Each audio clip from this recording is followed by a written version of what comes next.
Hey, Strong Winds, welcome to today's show. Today we have James Brown on the show with us today. He is a meditation guru. He teaches two different types of meditations. I learned the Vedic meditation from him about 2-3 years ago, and then he also teaches a flow meditation, which I'm interested to hear the difference. James, welcome to the show. Thanks so much. Yeah, I'm really excited to have you. Yeah. And can you explain first to the listeners just the importance of meditation and the benefits of it, and then we'll dive into the difference of the types that you teach. Okay. So let's talk just really broadly about the benefits of meditation. Yeah. Because I think of meditation as a very core practice. Mm-hmm. In fact, I came to this understanding and a way of describing meditation when I was teaching a class of 25 fitness trainers to meditate. And we were talking about different types of meditation and meditation overall. And what I explained is that while your abs and lower back might be considered your physiological core, right? That deeper than that, your core as a human being is consciousness. We experience everything through consciousness, every decision, every emotion, every plan, every success, every failure, all of that is experienced in consciousness. In fact, we might live lives full of doing this, right? We're a very busy, active, to-do list, task-oriented culture, but Wikipedia still hasn't changed the description of our species to human doing. We're still human beings, and being is a state of consciousness. So I think meditation is a practice, and there are different types of meditation, that its real purpose at some fundamental level is to both expand and polish that lens of consciousness through which you experience everything. And when I say expand and polish, that implies, of course, that sometimes it can get really constricted and dirty. And I think that everyone can relate to that. There are times in life where I have this very sort of narrow, angry view of life, and I don't have a lot of clarity. And so meditation practices are practices that work to reverse that, right? Expand and polish. I like it. Would you say it gives flexibility to the mind then? Yeah, it gives, yes, I would absolutely say flexibility, openness, flexibility, however you want to think about it. Because, we've all been in situations where we feel trapped, where we only see one way, out of a situation, or no ways out of a situation. And it's really just because you're stressed out and pinned into this little trap. Right. And so the meditation absolutely is about mental flexibility. It's about resilience. It's about openness, all of those kinds of things. Nice. Now, how did you get involved into this? First as like just a practice for yourself, and then what motivated you to become a teacher of it? So, well, my first foray into meditation happened in my mid-30s. So I'm, pretty old now. I'm almost 60. So that was a long time ago. But I first leapt into meditation because I wanted to be cooler. I thought more interesting women would be if I meditated. I was unmarried then. I was trying to, figure out what, couch would look right in my place and what books would be good on my shelves. And, I was kind of curating myself in this dating game that we sometimes play. And I just thought if I could say something like, oh, I'm going to the Zen Center this weekend, if you're into that kind of thing. And so I leapt into Buddhism because I thought Buddha invented meditation. I thought there was this guy named Buddha, and that first name, nickname, I don't know, his last name. And he invented this thing called meditation. And even if I had never meditated before, I knew what that was, or I had an idea of what that was. The same way, if people have never been to Paris, they have a pretty clear mental image of what that's going to be like. And so I thought meditation was about sitting like this, and your hands had to be in some sort of special position, and you sat with an erect spine, and you tried to make it really quiet and Zen, whatever that meant for you, and you tried to clear my mind, right? Clear your mind. And so I tried that for about 1.5 years. Before giving up, pretty convinced that my mind was too crazy to meditate. I liked a lot of the ideas of Buddhism, philosophies. I kept all the books. I even kept a little Buddha sculpture, but I basically gave up doing seated, eyes closed meditation because I thought my mind was too crazy.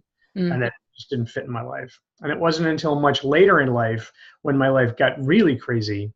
If any of your listeners out there, watchers, viewers, I guess would be the term, have kids, we can all agree that kids, no matter how chaotic and stressed out you think your life is, adding a kid to it just, whoa, really ramps that up. Yeah. So we had adopted our first kid, and life got really crazy. And at the same time, I ended up having a really terrible job, a lot of struggle. My wife and I's relationship hit a pretty rocky place. The pressures of being parents and dredged up a lot of issues that we never thought we'd have to deal with. Mm. It was in that swirl of chaos I discovered that there was a different approach to meditation.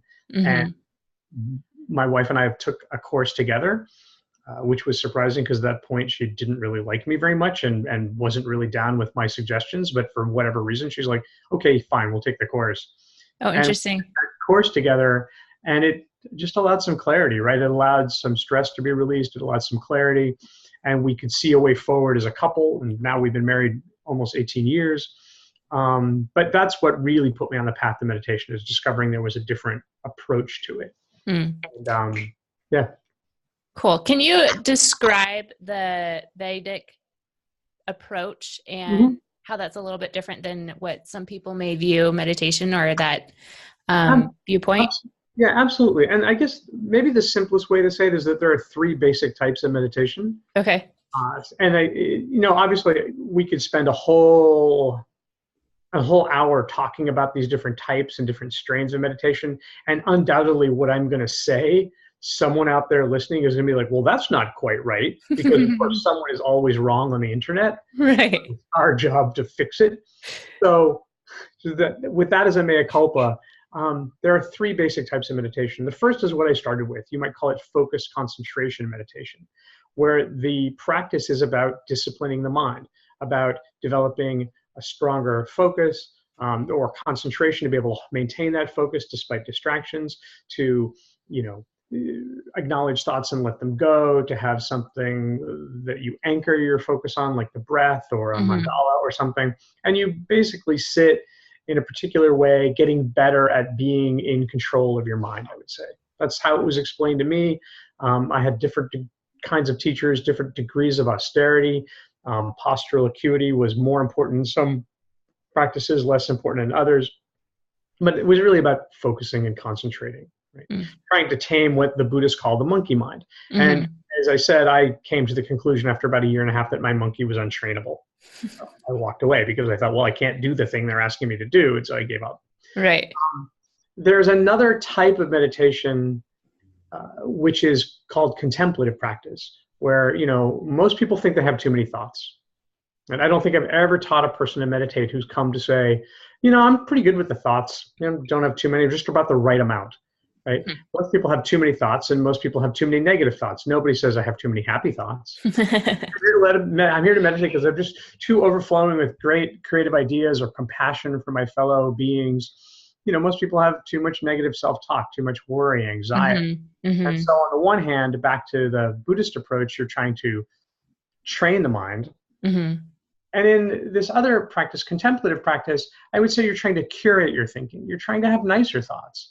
Right? You'll contemplate compassion or forgiveness, and this can be in the form of reading something and then just sitting and reflecting on it. Or maybe there's a guided meditation, and someone with a fairly nice voice will lead you through a series of exercises asking you to visualize this or that. And there's guided meditations on abundance versus scarcity, and connectedness versus disconnectedness, and all kinds of things. But that idea of contemplative practice, curating my thinking, if I have too many negative thoughts, maybe if I have nicer thoughts, I'll bring more of those qualities to my life. And it absolutely works as a practice. If you do it, if you do a gratitude practice, you'll be more grateful. Right? It absolutely works. These days, because of apps and the great proliferation of apps, that's a hard to say. We've kind of combined what you might think of as a mindfulness-based practice, those Buddhist practices, and guided meditations, right? And so now we have people with nice voices guiding you along a path of focusing and concentrating. And then that leads into those same people or other people on the same apps then doing contemplative practices. So apps have become a delivery vehicle for both. I think one of the interesting things about apps is that if you go down the reflective path or the concentrative path for a while, you kind of get tired of the person's voice telling you to breathe. You're like, would you just shut up so I can meditate? Yeah. It's why I think a lot of, I would say 70% of the people I've taught in the last couple of years have said things like, I was using Headspace for a while, but I was using Calm for a while. And there's this idea of maybe I could go a little deeper. Maybe I could benefit from having some live instruction or an engagement with a person that I can ask direct questions to. And so, yeah. And so those are those two types of practices, concentrative and contemplative. And then the Vedic approach, which has been called a number of things over the millennia, because it's a practice that is probably a couple thousand years older than Buddhism. They didn't keep really accurate date records back then, but it certainly predates Buddhism. And it's a practice that is all about allowing yourself to meditate. It's not about concentrating or focusing. It's not about trying to control the mind or have fewer thoughts or nicer thoughts. It's this fairly radical thing of where you sit comfortably, right? You don't sit in any kind of a meditator pose. You sit comfortably, upright with back support, kind of like I'm sitting now. Like I have a couple pillows behind me. I'm sitting, just on our bed, actually, against the wall. This is where I meditate almost every morning. Yeah. And I have low back support, but I'm not sitting in the open floor like a monk, right? Because I'm not a monk, as it turns out. And I don't have all day to meditate and practice my posture. And so you sit comfortably. If you're uncomfortable, you can move, you can scratch and sort of get relaxed. And you either use the breath or you in a different kind of way than is typically done in meditation, or you use a mantra. Like the class you took, the Vedic class you took, you use a mantra. Right? But you use a mantra that has a different quality. It's not a mantra that you repeat again and again and again. There is a practice that's based on having a mantra that you repeat over and over and over and over and over again. You might have a mala, like a Hindu rosary, that you 108 beads on the rosary, on the mala, and you try to stay on the mantra the whole time. That's called Japa Mantra.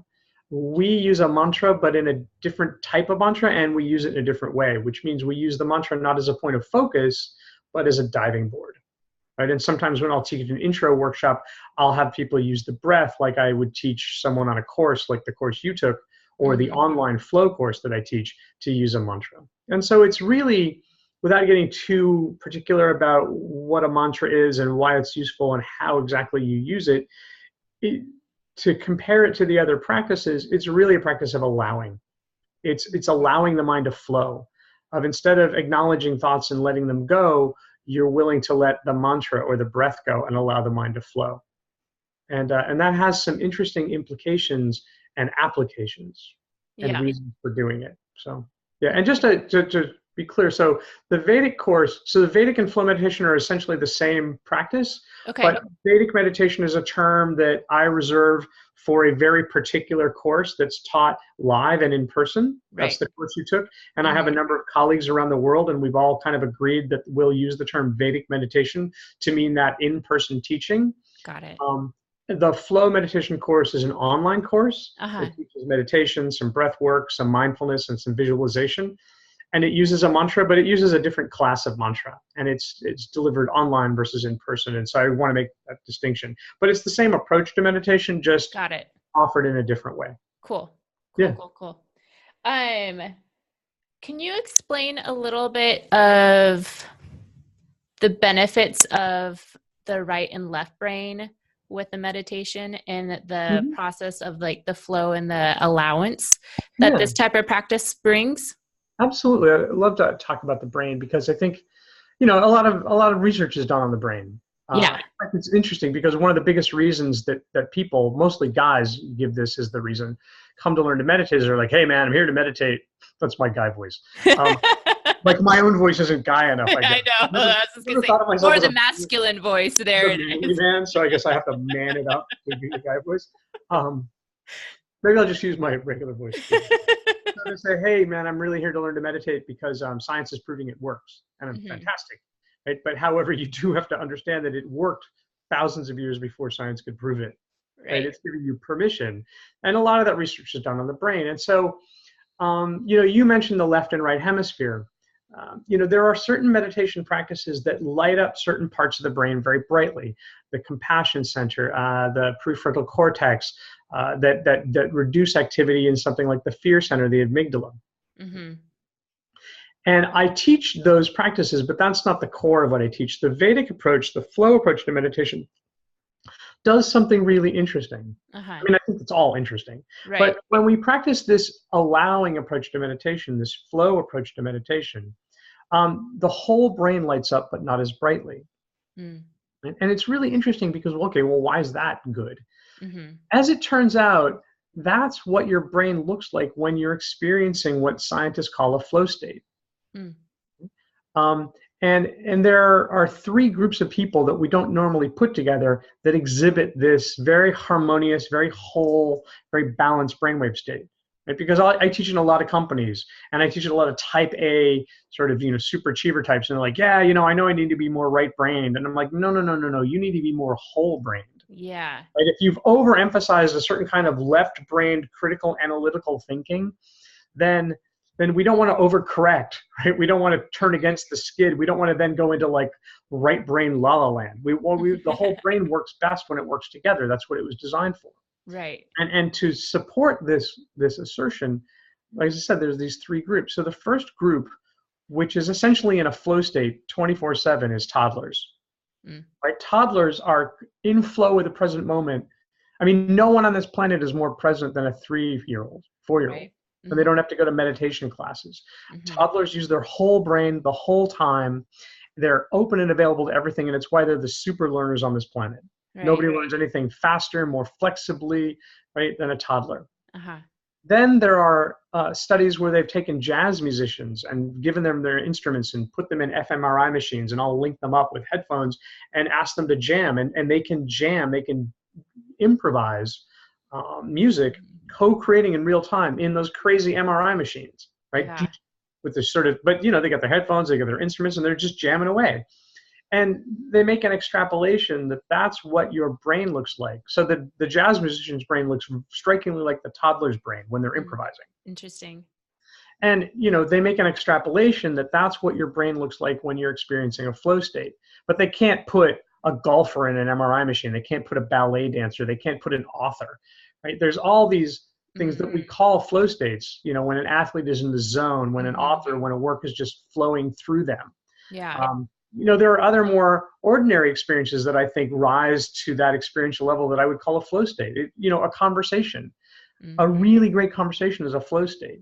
Yeah. Essentially, I think a flow state, and I talk about this idea of everyday flow, because I think we need to grab that term flow and wrest it back from the peak experience chasers. Mm-hmm. There are people like, oh man, I was like in this ecstatic dance circle in Burning Man, and it was like, total flow. And I'm like, well, that's great, but what if you have kids? What if you're not going to Burning Man? Right. What if you're just at home? And I really think that anytime someone talks about being in a flow state, what they're really talking about, what they're really describing, is being absolutely fully present, right, of everything. And if you can be absolutely fully present for everything about a situation, that's a flow state. And that can be grating cheese, right? That can be washing the dishes. That can be like a hug without an agenda is a flow state. Uh-huh. Yeah. A hug with an agenda is not a flow state. And what makes that, like sex when you're in your head, not flow. Sex when you're not in your head, flow. And what makes that difference is the part about being in your head.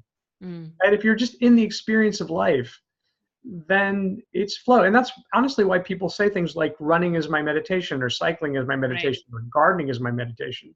It's because they're having an immersive experience of life where they're not stuck in their head. And what people tend to think is, because that's so different from what I normally experience, that must be meditation. And what I'm quick to point out is it's wonderful, but it doesn't mean it's meditation. What I think the beauty of meditation is, and we can talk about this in the physiological basis why I can make this claim, is that meditation, if you commit to it as a daily practice, you will discover that more and more of your life becomes like what you're like when you're running or gardening or cycling. Like being in line at the grocery store can be a flow state if you're not worried about stuff. Right. If you're not, so. Do you think it's possible to live from a place that's constantly in flow, where you are fully present? Or is there times in life where it's possibly important to worry about the future? Yeah, I think it's all about relevance, right? Okay. I mean, yes. So constantly, no. The greater percentage of your life in flow, absolutely. Mm-hmm. But that doesn't mean that there isn't time to plan. That doesn't mean there isn't time to look back at the past and analyze. Yeah. There are absolutely times for that. There are times to employ this amazing tool we have called the intellect to Mm-hmm. do those things. However, I think that what a lot of people suffer from is misuse of that tool. Right? We constantly in our heads, Mm-hmm. worrying about something in the future that may not even happen, stressing ourselves out, or rehashing the past. Mm-hmm. And there's a difference between analyzing the past and looking for patterns that you can learn from, and rehashing the past. We've Mm-hmm. all been Yeah. there. Yes. And so we understand the difference. I Yeah. can't believe he brought that. It's like that, dude. You're not doing any good work there. Right. Yeah. Or worrying about the future. You're walking somewhere and you're like, if she didn't bring my purse, she told me she brought the purse. I think she stole the purse. I think she's really going to keep it. Every time I say to bring it, she forgets it. Right? Okay. I'm sorry. That's not productive work. Right. That's Yeah. not. That's just speculation. That's not planning. That's not looking into the future. Mm-hmm. And so it's really a question of relevance. Mm-hmm. Are you using those critical analytical skills to good purpose? Or Mm-hmm. are you driving yourself crazy? Yeah. And what I find is that just in my own life, and I don't like to talk about me all the time, but sometimes we can only know our own experience directly. And so I hear a lot of things from students. But in my own life, um, when I went off to be a meditation teacher, which the final piece of that was an almost 4-month stint away from my wife and son. We had one at that point, we now have two, in India, to do crazy stuff like meditate for 12, 14 hours a day and learn stuff in Sanskrit, and, Mm-hmm. insanely difficult experience. When I was going off to do that, my best friend took me to a baseball game as an intervention. He was like, dude, this is the worst midlife crisis I've ever heard of. Just go to Burning Man with me again. Yeah. I was like, no, this works for me. And he wanted to know what I meant by that. Mm. And so I gave him 3 reasons. I said, well, I apologize a lot less these days. Yeah. He goes, oh, that'd be nice. And I said, and I sleep a lot better. He's like, that'd be nice. And I said, and I have about 90% less brain chatter. Mm. I'm just not stuck in my head all the time. He goes, oh, that'd be nice. Mm-hmm. And so those first 2 I put down to stress, and we'll talk about stress in a little bit. Mm-hmm. But when you're not stressed, you tend not to say or buy or drink or throw that thing that you're going to have to apologize for. Right. So I just didn't apologize as much. And stress also is the thing that ruins our sleep. Mm-hmm. Ironically, sleep is the body's first line of defense against stress, but it gets compromised by stress, and so we kind of puts us in a pickle. So I was sleeping better. But the third part about just 90% less brain chatter, I used to constantly be in my head. Uh-huh. I looked happy. If you met me, you'd be like, that's a happy guy. But inside, I was like, you're an idiot. I'm an idiot. The world sucks, right? While smiling. Yeah. And so that experience of having 90% less of that is my working definition of being more present, of being more in flow. Mm-hmm. And that was I was able to come back to that state of consciousness, because, like I said, that's what I think little kids are in, through meditation. Mm-hmm. And it was not because I was trying to be present. It was just, it opened up my ability to be more present. Yeah. Without trying. And I think that's the really important point, because if you're trying to be present, you're not. Right. It's a great intention. Mm-hmm. Like if you're trying to have a great conversation, like you and I may have sat down and you may have said, you know what, I'm going to try to be a great podcast host. I'm going to try to be a great podcast guest. You're right. Right. But at some point, if you're really going to deliver on that idea, you have to stop trying. Mm-hmm. Mm-hmm. So yeah. Couple of things. I'm curious about the jazz, what you mentioned about that. I started taking piano lessons, and my piano teacher, we went out and saw a jazz band. I had no idea what I was going. I was like, this is so out of my realm. But it was fascinating because she described the cool thing about jazz is how they improvise so quickly, yet they're still in harmony with each other. And it was just fascinating to watch that be played into action, and just how much fun they were having on stage. And just the pure joy of playing with this music and having like maybe little hiccups, but improvising with those little hiccups and just kind of going, literally what you're saying with like Going with going the with the flow. flow. And I think one thing, at least for me, is that concept of play keeps coming up with, just like either with work or with anything like that, that flow concept has this essence of play, kind of like what a toddler has, of just like they're learning, but they're playing through that. Do you have anything to add about the importance of playing? Absolutely. So play, watching a bunch of kids play is total flow. They roll from Yeah. this game into that game, and now you're a monster, and now I'm the monster, and they just. But I think it comes from, and you're right, there are little hiccups here and there, and little Right. points, but there's not judgment. Yeah. Right? There's not judgment. There's not, you screwed up. In fact, I think, back to a jazz scenario, improvisation is not about control. Uh-huh. It's not about inserting my ideas. You're throwing ideas out there, but other people you riff on them, and you're co-creating in real time. I went through improv workshops when I was in LA, and I had always been sort of a witty guy, a very funny, sort of sarcastic, witty guy. And improv was the opposite of that. When you're being witty, there's a distance between you and what you are commenting on. Improv was just throw something out there and trust that the people around you are going to do something with it, and then you'll have a chance to respond. And it's about not making mistakes. Like, there's a beautiful principle in improv. It's called yes and. And it's the idea of, if you walk into a scene and say, oh my goodness, Colonel Mustard's just turned into a giant chicken, then someone in the scene is going to go, yes, and I'm hungry. Right? The worst thing you do in improv is go, no, wait, a chicken? What are you talking about? And I think that yes and approach is a really good way to live life. Yeah. And there's a great story, and if your listeners want to YouTube this, look up Herbie Hancock, Miles Davis. You can't, story. Herbie Hancock, Miles Davis story.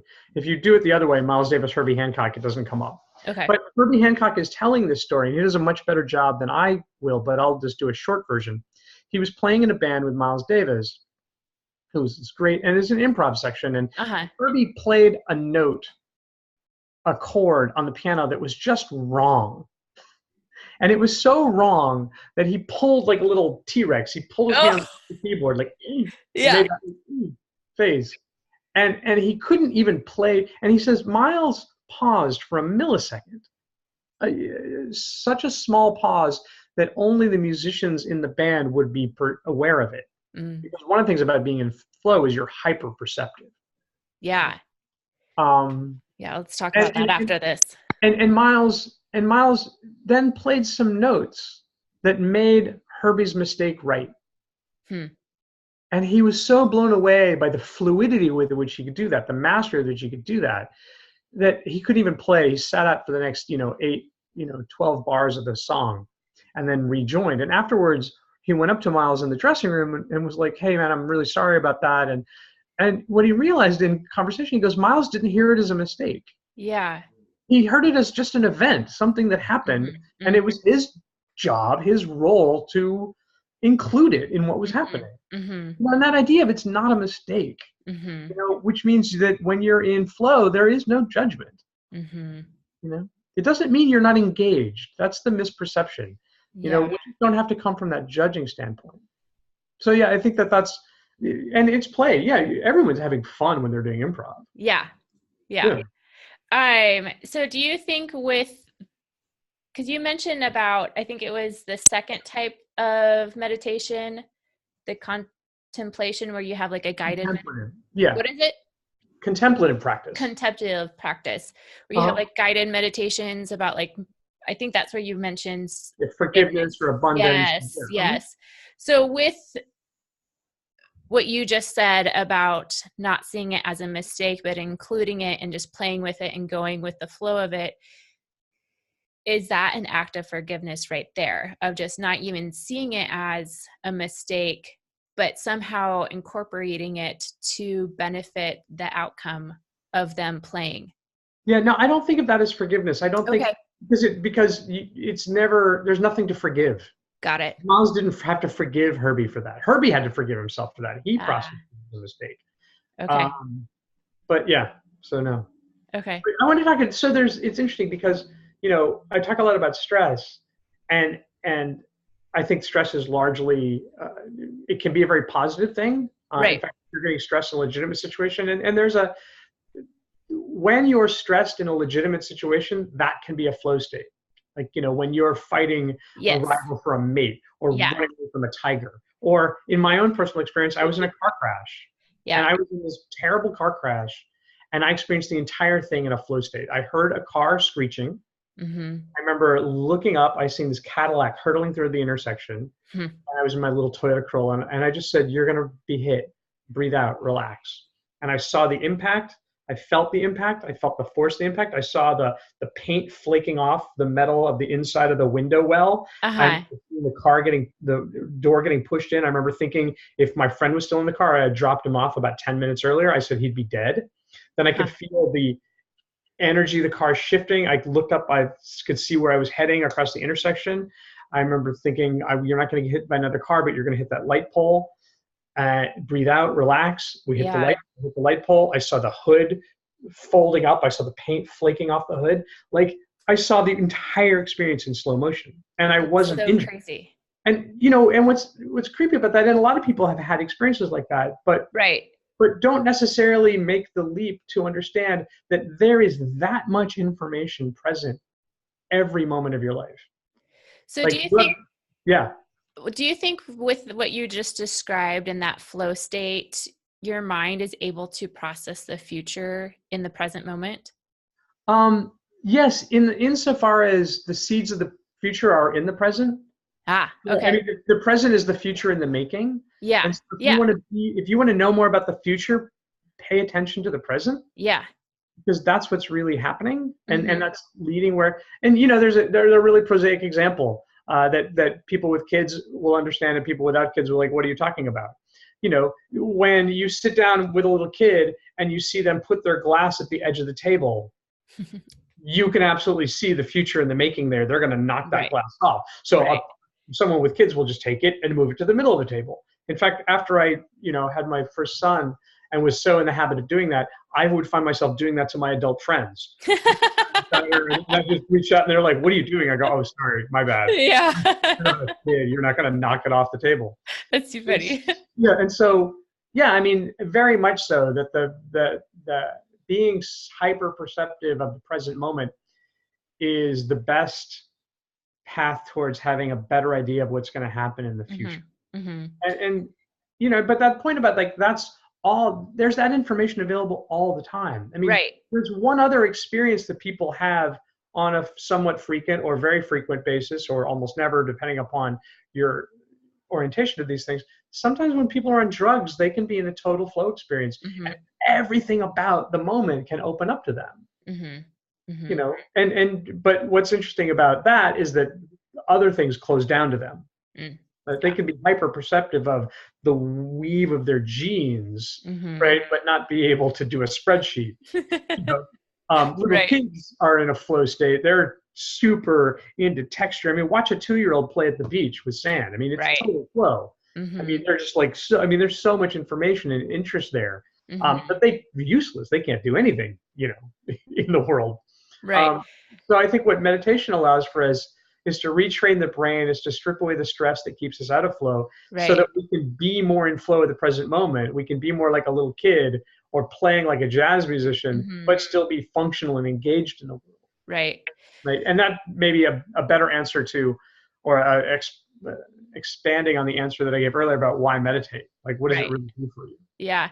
So you mentioned how like time kind of almost slowed down as you're processing Mm-hmm. what was happening to you during the car accident. And I know there has been times in my own athletics where seconds seem to slow down, Mm-hmm. and it was just like this long journey during like splits of seconds. Yeah. Can you elaborate what's going on Absolutely. when that type of stuff happens? And is it possible to create that when you're not in that possible fight or flight position? Well, again, so it depends upon if the fight or flight is relevant. Okay. When fight or flight is relevant, you can be in absolute flow. You're not thinking about what to do. Your body is taking over. Your mind is reacting. You're making very quick decisions when you're stressed. But here's what happens when you're stressed out and there isn't a tiger in front of you, or there isn't a car you have to lift off a baby. Right? Because your body is all charged up with all of this adrenaline and cortisol. It's shifting into that hyper perceptive mode, but there's nothing that it can be directed towards. So it's distracted and distributed in like Facebook and this and that and worry and anxiety, right? So it's when stress is irrelevant that it creates the opposite of flow. Got it. Okay. But speaking more specifically to this timeless. Yeah. Right. So there's a couple things I'll say about that. We subconsciously measure the passage of time by how many thoughts we're having. It's why the phrase time flies when you're having fun makes any sense. Because when you're having fun, when you're in flow, when you're just absorbed in some activity, you are not thinking about your mortgage or your relationship or did you put money in your meter or any of the millions of things we can plague ourselves with. Right. We're not filled with negative self-talk. We're not running ourselves down. We're not running the world down. We're just, and when we're in that experience, we have thousands of fewer thoughts than when we are worried and anxious and distracted. So we have an experience of time where time seems to fly by. When we meditate, we can experience states of consciousness. And I think even when we're in that flow experience that you talked about, when, seconds can become, when you're in that experience, this is going to sound ridiculous, but actually time does not exist when you're in that experience. It's not even that it slows down or speeds up. It literally doesn't exist. And the reason for that is because time doesn't exist. Right? Time is an abstraction. There is no time in the universe. There's a beautiful book by Carlo Rovelli, a quantum loop gravity theorist, at the very edges of our physical understanding of the world. And he has this beautiful book called The Order of Time. And yeah, time doesn't exist. There's no such thing as a past or present or a future in the way we normally experience it. Time doesn't flow, right? We have these experiences, and he talks about why we have that experience. But when you are in a state of consciousness that is beyond abstraction, then time doesn't exist in that experience. And so, yeah, a second can feel like an hour. Right? Slow way down. Dreams are another great example. People can have an incredibly long dream and be able to tell you, it would take them 20 minutes to tell you what happened in the dream. And you go back and look at their sleep chart, they were in the dream state for like 45 seconds and had a story which to them took a year in consciousness. And so, yeah, when we're having that experience, time is just isn't even present at that point. Right. Yeah. Going off of dreams, I'm curious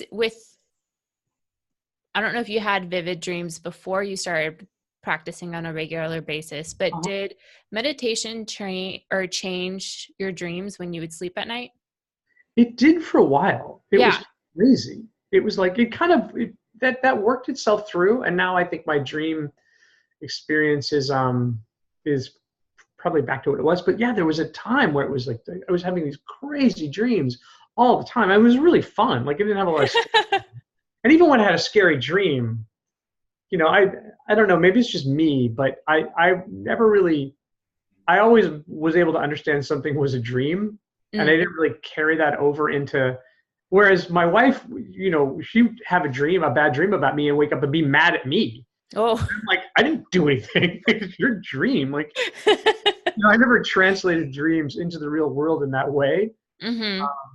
But yeah, it was actually really fun. It was like, wow, I wonder what's going to happen tonight. And then that went away. It goes back and forth. I think there are things, I'm just starting to do a little reading on that. Yeah. About, what we can do to remember our dreams more, or are there things that we can do to stimulate dreaming? One thing is, you get older, you have less REM sleep generally, and REM sleep is really good for ideation and creativity. And so, who doesn't want more of that? So I'm kind of interested in that as a topic. Yeah. I'll probably fill you in more when I see you next. Yeah, that would be great. Because I, just with my healing process, there has been times in my life where I don't even want to fall asleep because of the nightmares that I see. And I get a very visual body experience sometimes with my dreams. And it's interesting with doing more of the Vedic meditation now again and getting back into that routine, I've noticed my dreams haven't been as vivid or as physical experience. So I was Yeah. just curious if like it had some type of effect for you with that as well. And I guess with me, meditation is almost like this washing of the brain. And I can tell the Not days just you. that, That's actually a great way of describing it. Yeah. yeah, because like I can tell the days that I didn't meditate, like this past weekend, I was out with friends and we went to a concert and I was like, oh, I don't want to meditate in front of my friends. It's just too weird for me right now. Like we had this small like Airbnb where we're all like sleeping on couches. It felt like back in like college or something. But I was Yeah. like, this is just too weird for me. I'm not going to do that yet. Yeah. You'll get to the point where it's not weird. You'll be like, I'm going to go meditate. And people are like, okay, cool, Anna. Yeah. So anyway, but that night when I got home, I was just like, I can't fall asleep. And I was like, what did I do different? I was like, oh, I didn't meditate that day and I didn't exercise. And so those two go hand in hand for me of just like my mind is full of my thoughts. And there was another guest on the show who talked about how your thoughts create the tension in your body. And I could feel my body like tense up. And just because I couldn't relax because of all the thoughts that were rambling through my head, that's why I struggled to fall asleep because of. Well, so it gets more nuanced than that. So okay, yeah, your mind and body. So people often talk like that there's a mind-body connection. And I think that sometimes they think of it like there's a trailer hitch or something. You got to put the mind up to the body, right? There's so actually a connection, but it's such a distributed connection that when you get into it, you realize that there is actually no connection because there's no separation between your mind and body. Yeah. But what we do know is that I can have an angry thought and create angry body chemistry, blood chemistry, and muscle tone within seconds. I can trigger the stress response by thinking about something. So, and then what I also know is that I can use my body in a way that then affects the mind, right? When my body's all jacked up on stress chemistry and fear chemistry, or let's say I inject something into it, like, if I suck down too much caffeine, then it will make my mind very jittery because the body's jittery. And so the mind can affect the body can affect the mind. And depending upon the path on which we're moving, that can become a very vicious cycle. Right? And so we have this notion of triggering the stress response. And the more I do that, then the easier it is to get more stressed. It goes that way. There's also a response that's the counterpoint to the stress response called the relaxation response. In fact, when Herbert Benson, who was a scientist in the late 60s and 70s, actually he was a scientist, he still is a scientist, but he started studying meditation in the late 60s and into the 70s and 80s. In 1975, he wrote a book called The Relaxation Response in response to his studying this flow approach to meditation. Right? Because what he found is that this, more than other things that he'd been studying at that point, more easily and quickly and reliably triggered what he discovered to be the relaxation response, which was nature's antidote to stress. Right? What he found is that, well, we all know that the stress response, if this is us sort of moving in this neutral attitude toward life, then something can happen and we can flip into fight or flight. And it was thought that you just had to wait a while for that chemistry to sort of leach itself out until you could go back to normal. And he said, well, that doesn't make any sense. Like animals don't work that way. Little kids don't work that way. Little kids could be throwing a tantrum. You're like, hey, here's a bouncing ball. They're like, oh, fine. They immediately switch. Right. Like dogs, I was just taking Falcon for a walk this morning, and he got into a little skirmish with another dog, and animal ferocity terrifies people. It's like, and then the moment it's over, they're like, throw the ball. Yeah. People are like, oh God, I think I'm traumatized. And they're like, well, so you can do that to yourself. What Benson found is that animals, and we're animals, can also trigger the relaxation response, which can just as powerfully tip you back into neutral attitude. And so I forget where I was going with all this. I know I wanted to talk to something about, you were talking about your dreams and stress when you're exercising. The body wants to heal itself. Yeah. And the body tends towards healing. It has amazing systems that are designed to bring you to health and wholeness. It's called the parasympathetic nervous system. And those are the systems that flush your brain of toxins when you're sleeping or at rest. The body wants to heal itself. So when you're sleeping, you've got scary dreams coming through. I would say that's the way the body's working things out. Sometimes in meditation, we've talked about you can have unpleasant body sensations and Yeah. emotions coming up. Mm-hmm. You're not getting fearful. You're releasing fear. Yeah.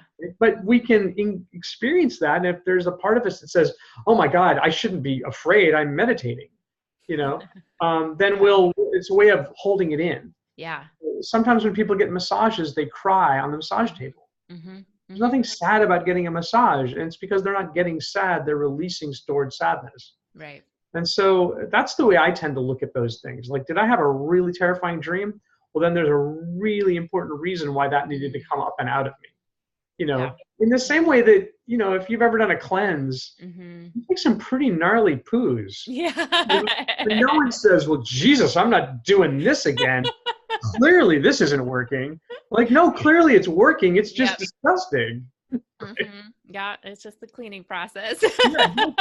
So, going back to some of the other types of meditation stuff that has come up for me that we've talked about, I remember the first week I was pleasantly surprised. I feel like that first week with the in-person stuff, I had like all spectrums from sadness to ignore to future. And I remember there was one meditation where I had lost my glasses, and I don't remember how I found them in the meditation, but I found my glasses. And at the end of the week, I found my glasses in the most random spot, but I was like, oh, but it was one of those weird things where I was like, I had this weird confidence of like, I'm going to find my glasses this week. And I did. Can you, yeah.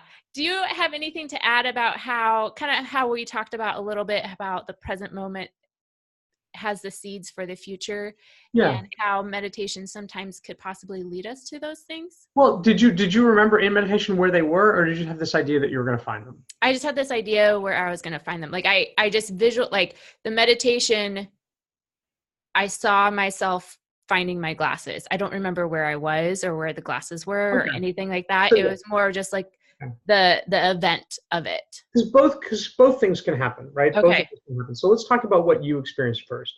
So when you lose your glasses, let's put it this way.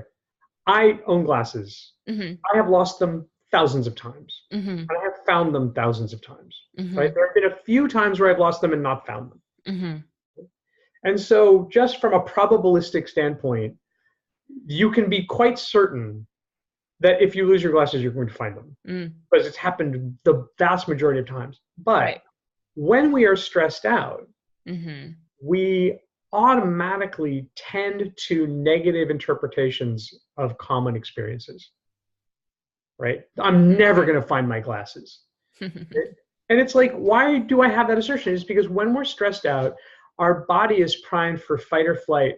We automatically leap to the worst possible case scenario. Yeah.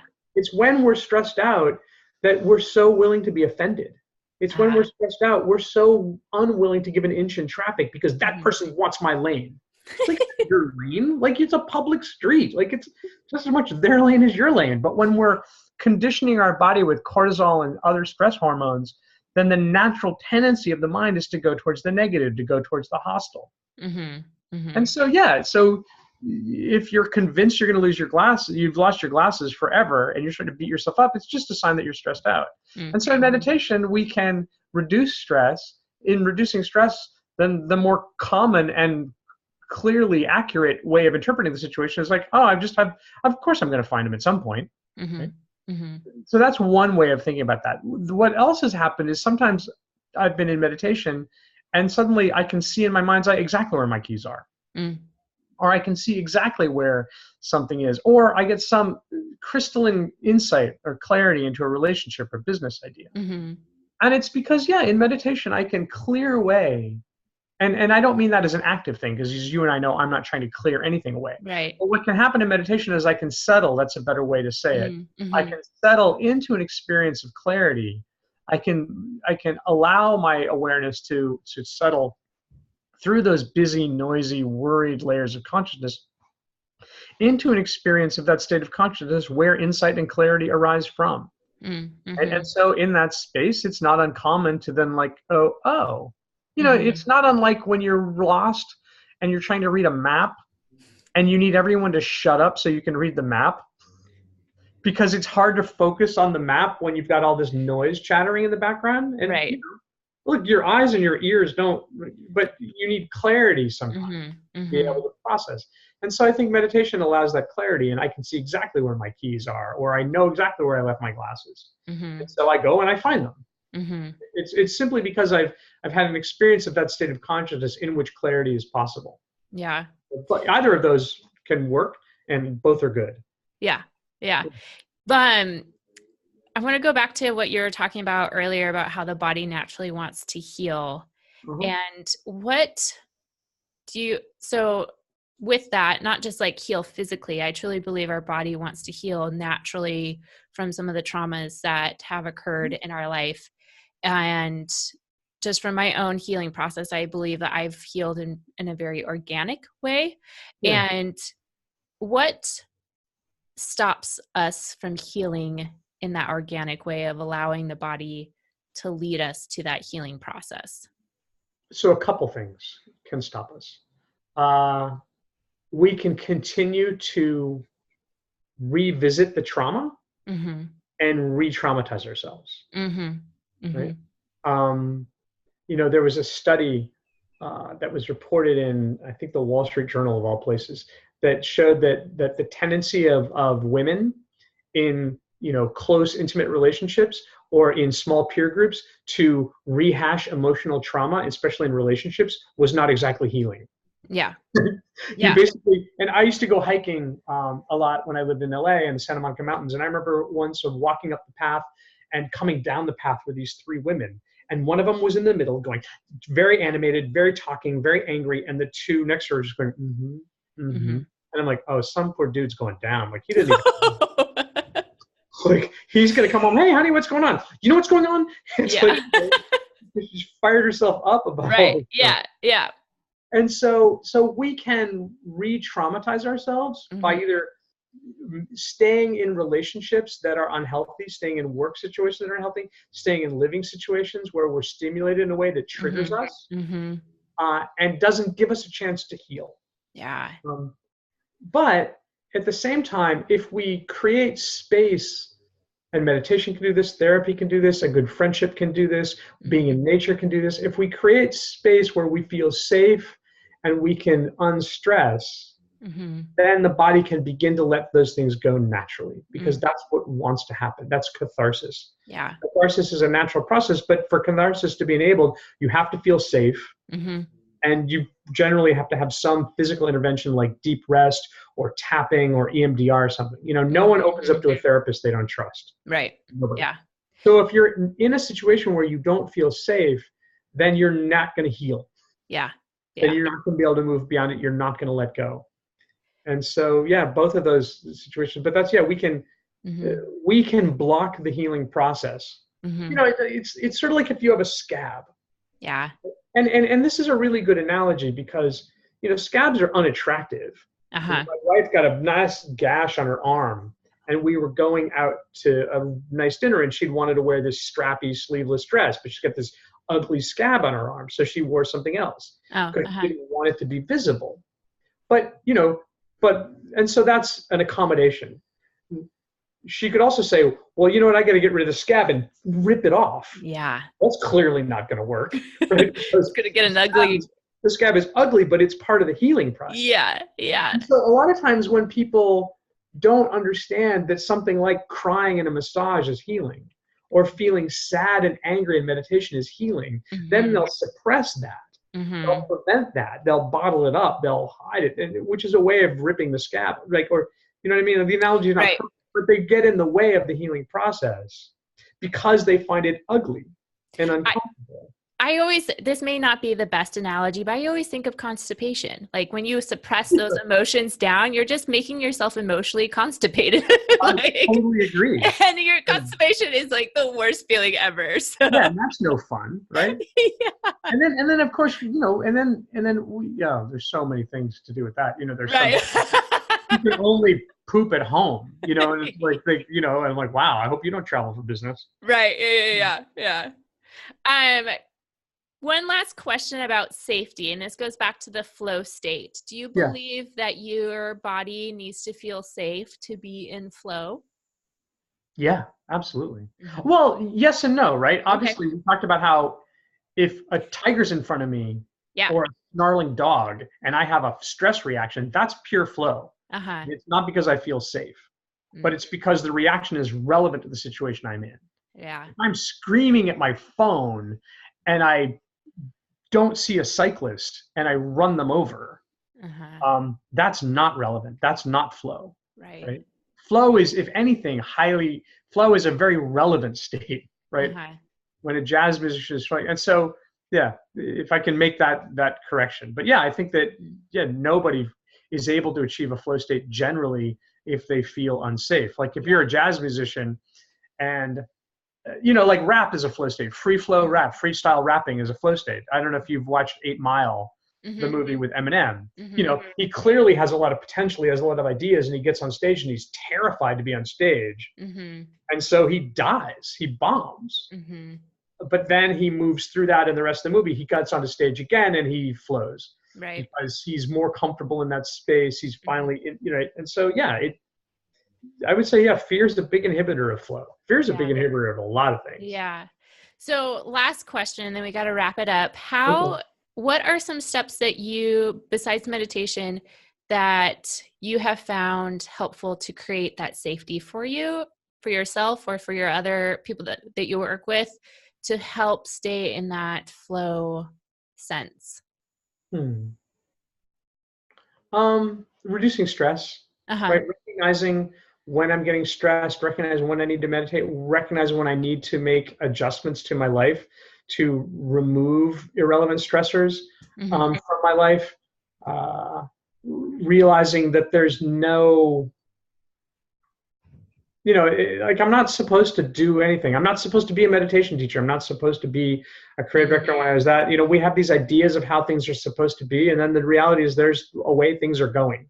Mm-hmm. And I can flow with life, or I can fight against life, Mm-hmm. or I can create a situation where I'm stuck, like in an eddy, Mm-hmm. with some leaves and a broken stick and a dead possum, and just circling around. Life's going nowhere. Mm-hmm. Right? But it's there. I think there's a mistake in where I think, in fact, I was just talking to a guy about this, because there's this notion of flow being easy breezy, lemon squeezy, 24/7 bliss. And I'm like, no, flow isn't frictionless. If Yeah. there is friction, life is hard, right? Mm-hmm. It's not supposed to be easy. If it was too easy, we'd create trouble for ourselves, right? Mm-hmm. Just to have something to work against. If you think of a river, which is a great metaphor for flow, Right. Yeah. there's friction in a river where? At the bottom and on the sides where the river is expanding. Mm-hmm. So there's always going to be friction in those areas in which we're growing. Mm-hmm. Right? You're taking piano lessons. It might be fun. Oh, it's so frustrating. It's frustrating, right? Because you're growing. Yeah. So there's that notion of, we don't want a life of pure ease and contentment. Right? Mm-hmm. That's like Richie Rich. I mean, the most boring story in the world is the little rich kid that had everything and then got more. Yeah. Right? Yeah. No one wants that story. Mm-hmm. And so it's just recognizing that, yes, life's going to be hard. There's going to be challenges. I'm going to get frustrated. But that doesn't mean that things are wrong. Mm-hmm. There's this balance point between where you can begin to recognize, like, you know what, this is getting a little too frustrating. I'm butting my head in the same, against the same obstacle again and again and again. Maybe it's time for the river to move around the obstacle, to flow around the obstacle. And I think that just comes from awareness. Mm-hmm. And I think being more aware of what's happening in your life and in your body and in your mind, which is, again, something that meditation trains for, right, is why I think it gives you that flexibility. Mm-hmm. Yeah. Yeah. Awesome. Yeah. Well, thank you so much. This has been a wonderful time talking to you, and I look forward to having you back in Seattle. Yeah. For those who are listening who live in Seattle area or San Fran area, that's where you're based out of, right? Mm-hmm. Do you have any upcoming workshops in San Fran area?